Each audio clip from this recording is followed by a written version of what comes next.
Hi, I'm Dr. Leela Mohan, PVR. I'm MD physician.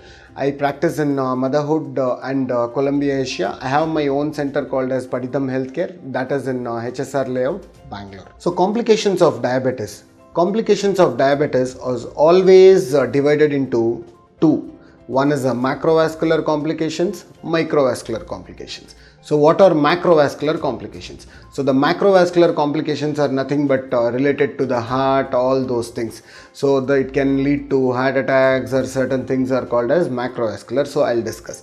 So microvascular complications. So microvascular complications are mainly related to the eyes, kidneys, all the other organs in our body. So if the diabetes, if it is not under control, if it affects the eye, we usually call it as diabetic retinopathy.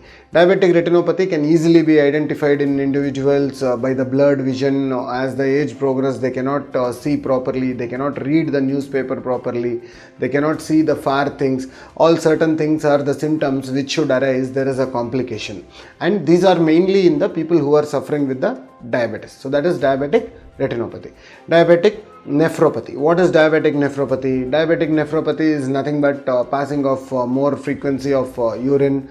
All certain things are called as diabetic nephropathy. This is one of the complications. So the other one is called as peripheral neuropathy. Peripheral neuropathy is nothing but tingling sensation all over the body where they cannot perceive their own sensations. So it is like how a normal person feels when a person is sitting down for the long time on the ground floor, and when he gets up, the person who feels the numbness, all certain things, whatever the sensation you feel that time, the same thing which will be perceived by a diabetic patient for the 24 hours. So these are the main complications of the diabetes. So these are the microvascular complications. So the macrovascular complications are like heart attack, and there are CVA, cardiovascular accidents, that is CVAs, and strokes. Strokes is nothing but the blood clots in the brain which will leads to paralysis. All certain things are complications of diabetes. So what all tests usually we should do in a person who is suffering with diabetes? So regular testing at home by glucometer, that is called as GRBS, that is glucose random blood sugar monitoring at home.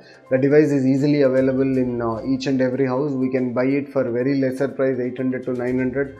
Nowadays it is available very cheaply, and we can easily monitor the test anytime at home. We have to check the sugar levels very frequently. People who are having uncontrollable diabetes, like usually we'll call it as pre-meal, post-meal, that is before breakfast or after breakfast, or before lunch or after lunch, or pre-dinner or post-dinner. So we have to thoroughly check 3 to 4 times. I know it is a very cumbersome procedure, and so nowadays there are certain tests available, that is a sensor where the reader, you can just put the sensor at a single time and the readings will be calculated all the time for 14 to 15 days, and which will give the data for 15 days. And it also helps in knowing the spikes and uppers and higher. Uppers and higher is nothing but the level of sugars increases in body and the level of sugars go down in the body. And HbA1c is the other test, that is a 3 months average of your blood sugar levels, which has to be checked 3 months once at least, will always help. And to prevent the complications, mainly a regular ophthal checkup is required to prevent the diabetic retinopathy, and RFT, that is called as renal function test, or also called as kidney function test. So when we do this, we will easily come to know is the kidney got affected by the diabetes complications. And to find out the heart's health, we can definitely do an ECG, and 2D echo also helps in to avoid the complications. And there are certain things called as TMT, that is a treadmill test, which will also helps in any prevention of the cardiovascular accidents, all certain things. In the peripheral neuropathy, we do testing the foot examination at the centers. So even that also will be really helpful to check and prevent the complications of the diabetes.